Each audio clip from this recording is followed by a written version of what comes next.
ISI, c'est KSF de Tombrely. En ce moment, tentative de te faire en 17 vidéos qui correspondent aux 17 chapitres de L'Éternel mari de Dostoïevski, qu'on essaie de te lire jusqu'à présent. Et là, on est donc à la dixième vidéo et donc au 10e chapitre. Inch'Allah qu'on arrivera au bout. Chapitre 10, au cimetière.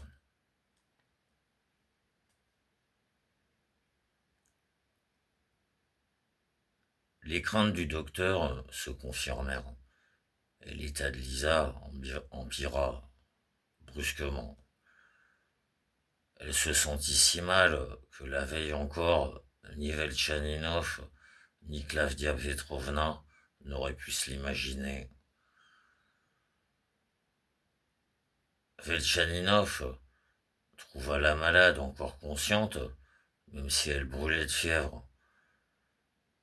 Il assurait par la suite qu'elle lui avait souri et lui avait même tendu sa petite main brûlante. Était-ce vrai ou bien s'était-il juste inventé cela malgré lui pour se consoler? Il n'eut jamais le temps de le vérifier. À la nuit, la malade était déjà inconsciente. Et cela dura ainsi tout le temps de sa maladie. Au 10e jour de son arrivée à la campagne, elle mourut.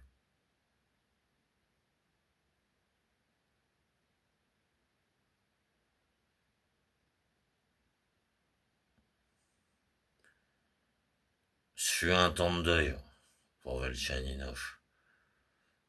Les Pogoretsev avaient même peur pour lui.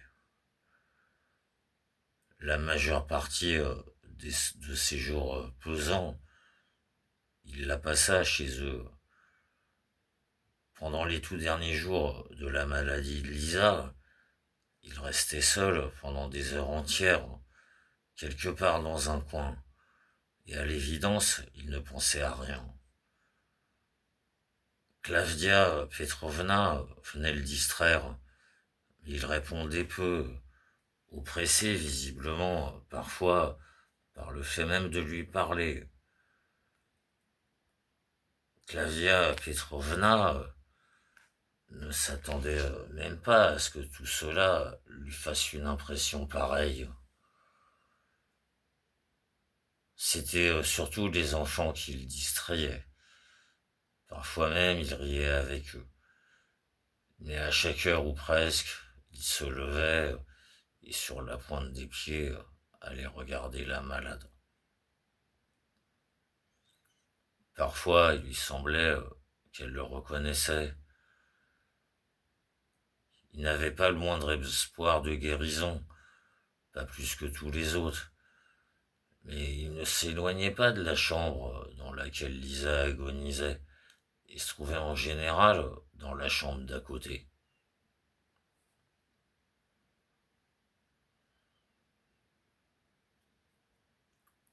Deux fois du reste, durant ces jours-là, il se découvrait brusquement une activité frénétique.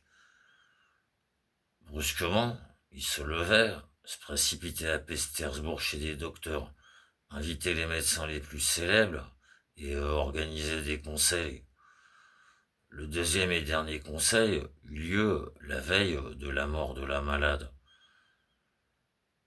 3 jours auparavant, Klavdia Petrovna avait parlé instamment à Velchaninov de la nécessité de retrouver enfin quelque part ce monsieur Troussotsky.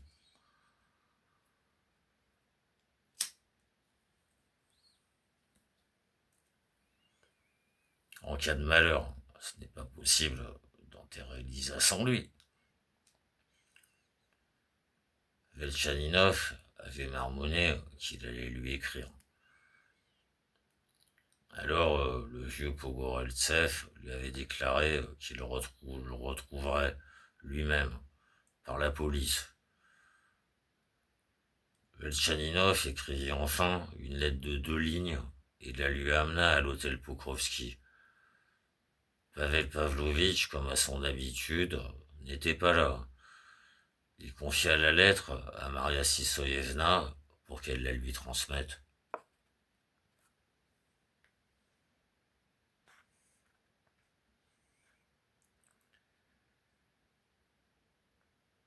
Lisa mourut enfin, par un splendide soir d'été, avec le soleil couchant, et c'est alors seulement que Velchaninov sembla reprendre conscience.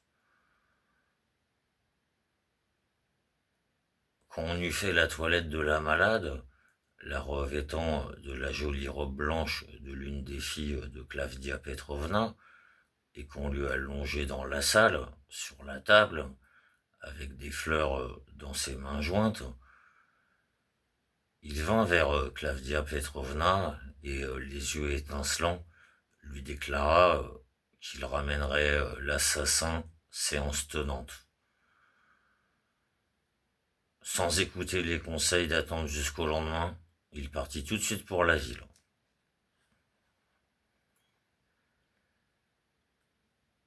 Il savait où trouver Pavel Pavlovitch.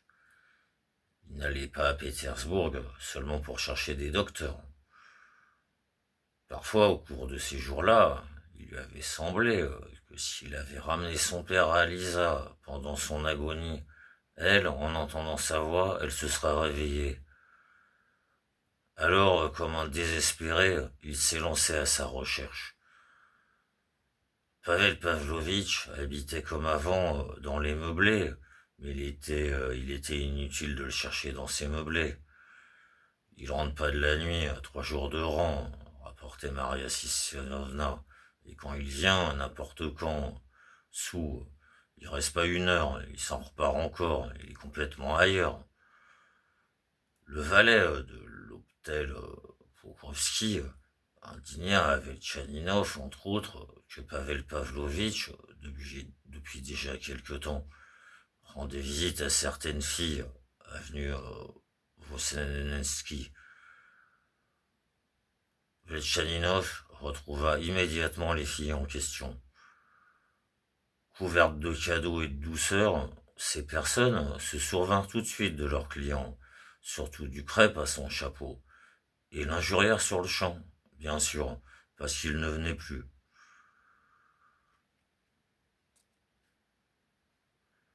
L'une d'elles, Katia, se proposa de trouver Pavel Pavlovitch n'importe quand, parce qu'il sortait plus de chez Masha Betasova à 7 heures, et de l'argent, il en a que c'est sans fin. Et cette Masha, c'est pas Betasova qu'elle s'appelle, c'est Poufiasova. Elle s'est déjà retrouvée à l'hôpital, et si seulement elle, Katia, elle voulait bien, elle se ferait tout de suite expédier en Sibérie. Juste un mot à dire. Katia, pourtant, ne le retrouva pas du premier coup, mais promit croix de bois, croix de fer la fois suivante.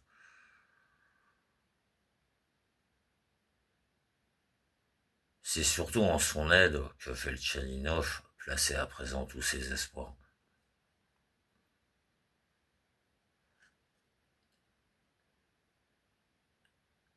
Arrivé en ville dès 10 heures, il la demanda sur le champ, paya son absence à qui de droit et partit avec elle à sa recherche. Il ne savait pas encore lui-même ce qu'il ferait au juste avec Pavel Pavlovitch. Allait-il le tuer pour une certaine raison, ou bien le cherchait-il tout simplement pour lui apprendre la mort de sa fille et le besoin qu'on avait de son aide pour les funérailles? La première fois, ce fut un échec. Il s'avéra que Mashka Poufiasova s'était battue avec Pavel Pavlovitch l'avant-veille encore, et qu'il y avait un trésorier dont on ne savait quoi, qui avait mis un coup de banc sur la tête à Pavel Pavlovitch. Bref, le retrouver lui prit beaucoup de temps, Et c'est seulement à 2 heures du matin, à la sortie de l'un des établissements qu'on lui avait indiqué, que brusquement et d'une façon soudaine, il lui tomba dessus lui-même.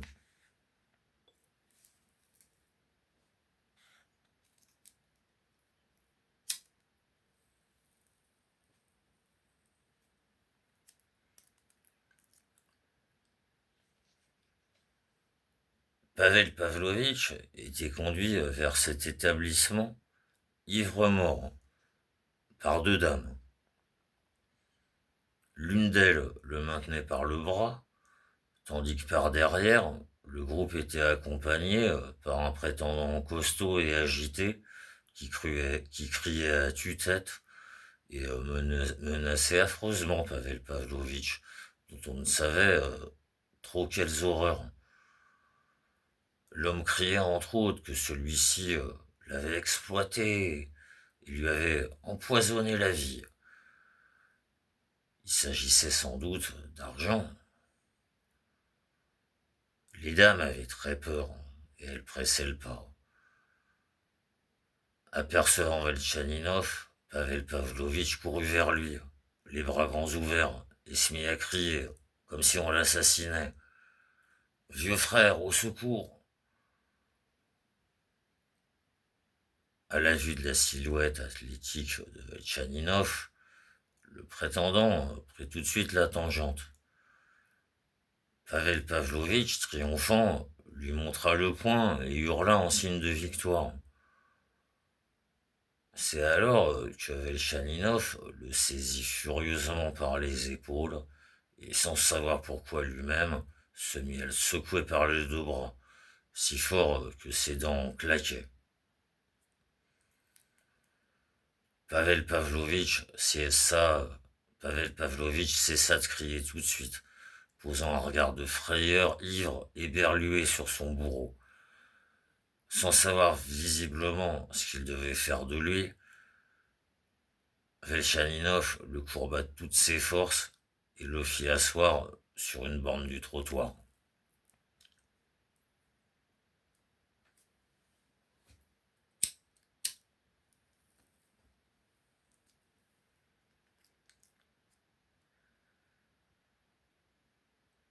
Lisa est morte, lui dit-il.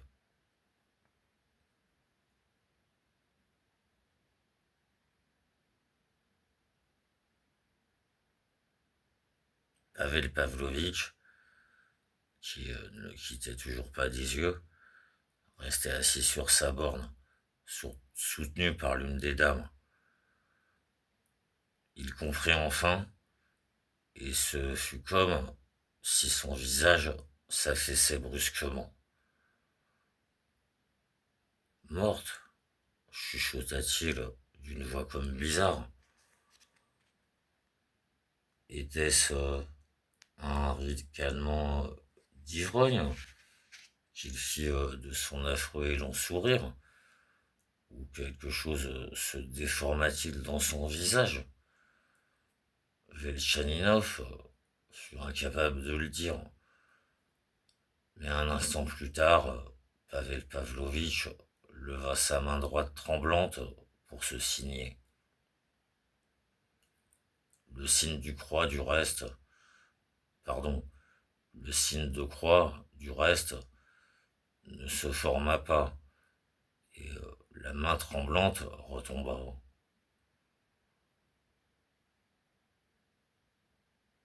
Un peu plus tard, il se releva de sa borne, saisit l'une des dames, et s'appuyant sur elle, il reprit sa route, comme dans un oubli total. Exactement comme si Velchaninov n'était pas là du tout. Mais l'autre le reprit par l'épaule. Tu comprends, espèce de monstre, ivrogne, que sans toi, on ne peut même pas l'enterrer, s'écria-t-il, haletant.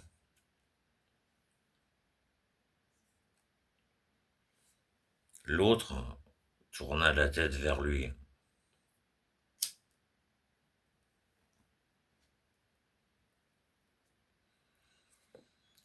Le lieutenant, là, d'artillerie, Vous vous souvenez? Annonna-t-il d'une langue qui avait du mal à remuer. Quoi? Hurla Verchinov dans un soubresaut de douleur. C'est lui le père. Cherche-le. Pour enterrer. Menteur, cria Velchaninov comme un perdu. C'est pas Rennes. Je le savais que tu me préparais ça.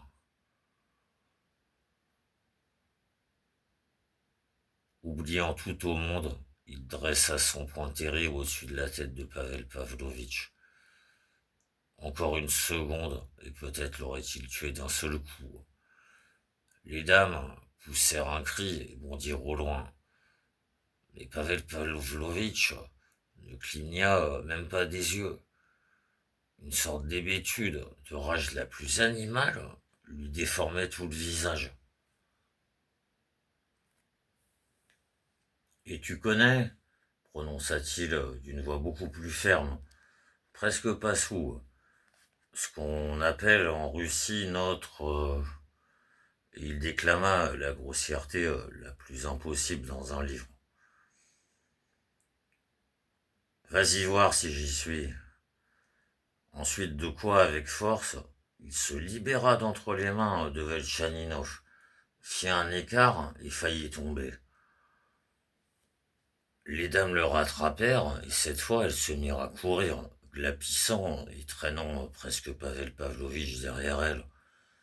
Velchaninov ne les poursuivit pas.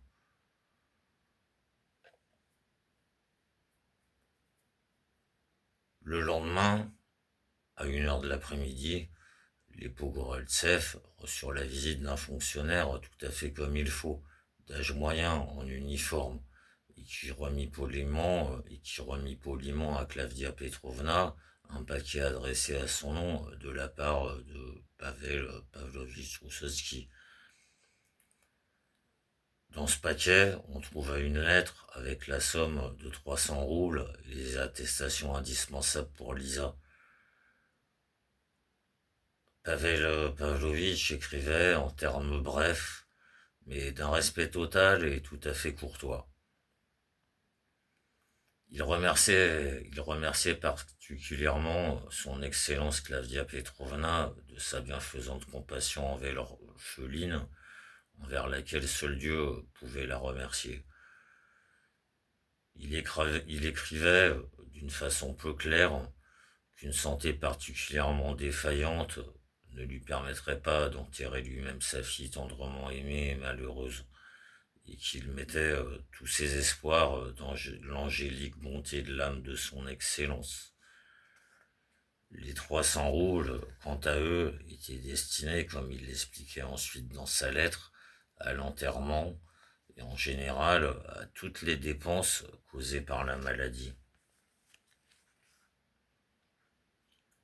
Si quelque chose devait rester de cette somme, il demandait très humblement et respectueusement de l'utiliser pour le souvenir éternel et le repos de l'âme de la défunte Lisa. Le fonctionnaire qui avait apporté la lettre fut incapable d'expliquer quoi que ce fût d'autre. Il s'avéra même, à quelques-unes de ses paroles, que c'était seulement à la demande insistante de Pavel Pavlovitch qu'il avait accepté de porter personnellement ce paquet à son Excellence.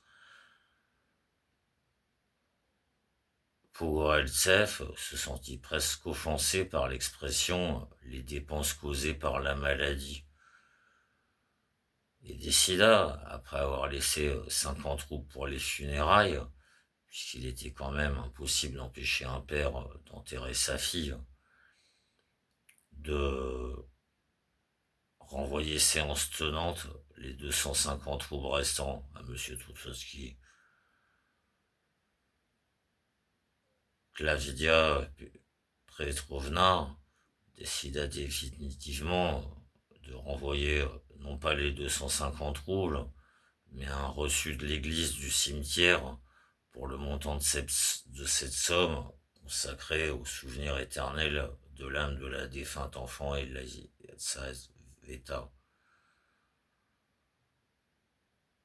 Elisaveta. La facture fut confiée ensuite à Velchaninov pour remise immédiate. Il l'envoya au meublé par la poste.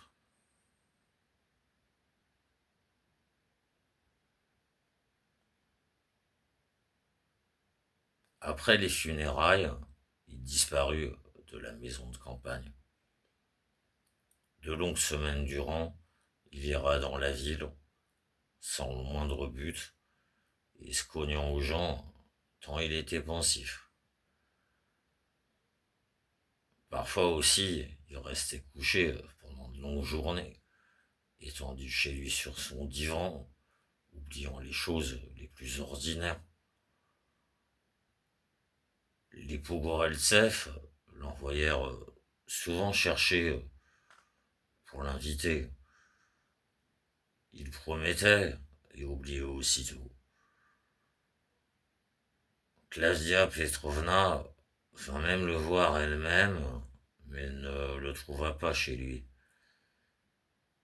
Il arriva la même chose avec son avocat. Or, l'avocat avait des nouvelles à annoncer. Il avait arrangé son procès d'une façon fort habile, et les adversaires acceptaient de faire la paix en échange d'une part très infime de l'héritage qu'ils contestaient. Il ne restait plus à recevoir que l'accord de Velchaninov. Quand il le trouva enfin chez lui, l'avocat fut étonné par la mollesse et l'indifférence extraordinaire avec lesquels lui, ce client si inquiet tout récemment encore, il l'écouta.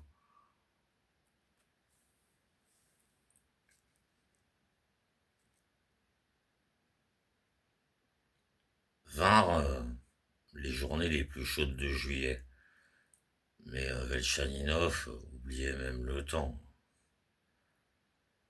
Sa douleur s'accumulait dans son âme, comme un abcès prêt à éclater.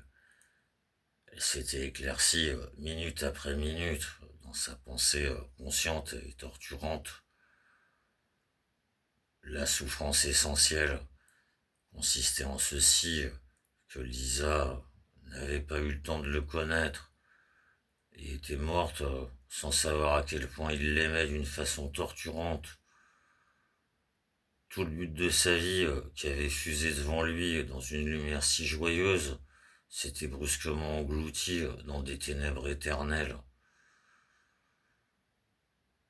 Ce but consistait précisément en ceci, pensait-il maintenant à chaque minute, que Lisa, chaque jour, à chaque heure et pendant toute sa vie,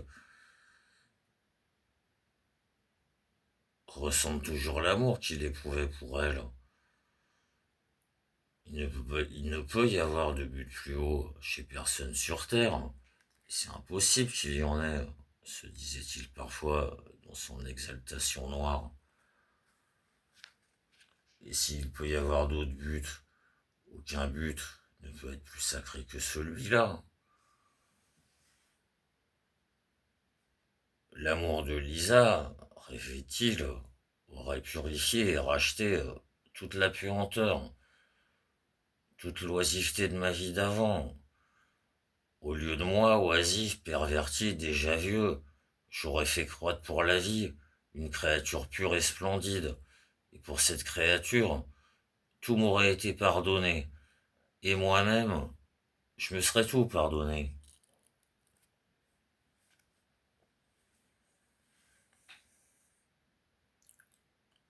Toutes ces pensées conscientes se représentaient à lui toujours en même temps, avec ce souvenir très clair, toujours proche et toujours bouleversant de l'enfant mort.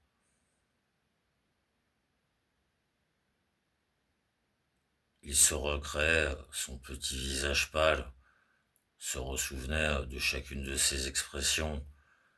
Il se souvenait aussi d'elle dans la tombe, couverte de fleurs, et avant, insensible, dans cette fièvre, les yeux ouverts et immobiles. Il se souvint brusquement que, alors qu'elle était déjà étendue sur la table, il avait remarqué qu'un de ses doigts avait noirci. Dieu seul savait pourquoi pendant la maladie. Sur le coup, cela l'avait tellement bouleversé. Et il le plaignit si fort, ce petit doigt, que c'est là que cela lui était venu en tête la première fois. Retrouver sur le champ Pavel Pavlovitch et le tuer.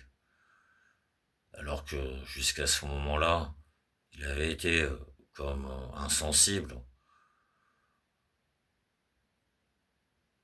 Était-ce la fierté offensée qui avait tant martyrisé ce pauvre cœur d'enfant? Ou était-ce les 3 mois de souffrance infligée par son père qui avait brusquement transformé son amour en haine et l'avait offensé d'une parole honteuse? Son père qui se moquait de sa peur et qui l'avait jeté enfin chez des inconnus. Tout cela, il se le représentait sans cesse. Il variait de 1000 façons. Vous savez ce qu'elle était, Lisa, pour moi? Il se souvint brusquement du cri aviné de Troussowski. Il sentit que cette exclamation n'était déjà plus une pitrerie, que c'était la vérité, qu'il y avait là de l'amour. Mais comment donc ce monstre pouvait-il être si cruel envers l'enfant qu'il aimait tellement? Est-ce donc vraisemblable? Mais chaque fois, il rejetait au plus vite cette question, comme on chasse quelque chose à grands gestes. Il y avait quelque chose d'effrayant dans cette question, quelque chose qui lui était insupportable, qu'il n'arrivait pas à résoudre.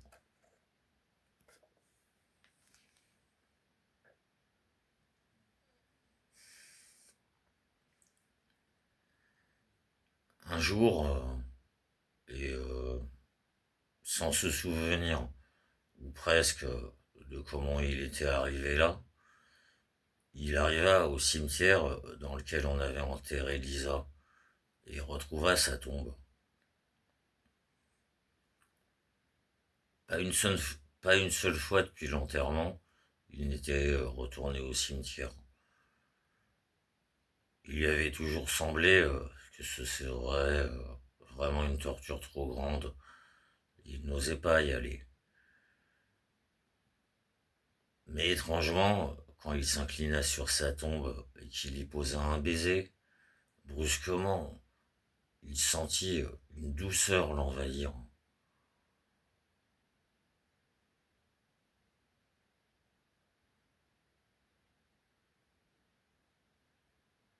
C'était une soirée lumineuse. Le soleil se couchait.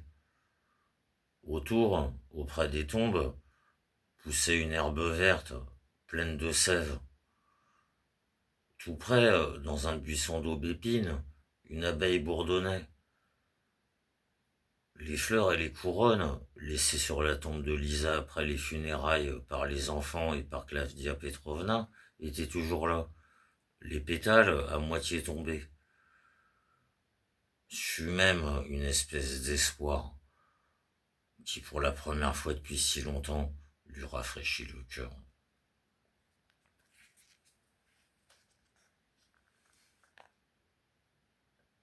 Quelle douceur, pensa-t-il, ressentant ce silence du cimetière et regardant le ciel lumineux et paisible.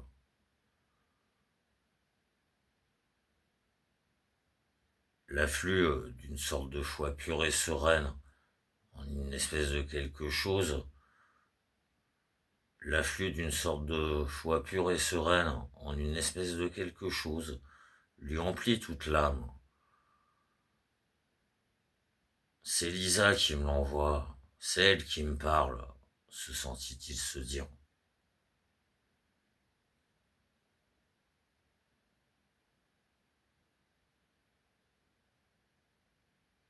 La nuit tombait déjà quand il sortit du cimetière pour rentrer chez lui. Pas très loin, des portes du cimetière, sur la route, dans une petite maison de bois, se trouvait quelque chose comme une auberge ou un débit de boisson. Par les fenêtres ouvertes, on voyait les clients assis à leur table. Il lui sembla brusquement que l'un d'entre eux, installé juste devant la fenêtre, était Pavel Pavlovitch, et que lui aussi, il le voyait et le regardait avec curiosité par la fenêtre. Il reprit sa route, et très vite, il entendit que quelqu'un le rattrapait. De fait, c'était Pavel Pavlovitch qui courait derrière lui. Sans doute, l'expression apaisante du visage de Velchaninov l'avait-elle attiré et ragaillardi quand il l'avait vu par la fenêtre. Arrivé à son niveau, pris de timidité, il lui fit un sourire, mais ce n'était plus du tout de ce sourire d'ivrogne. Et d'ailleurs, il n'était pas ivre du tout. Il n'était pas ivre du tout. Bonjour, dit-il. Bonjour, répondit Velchaninov.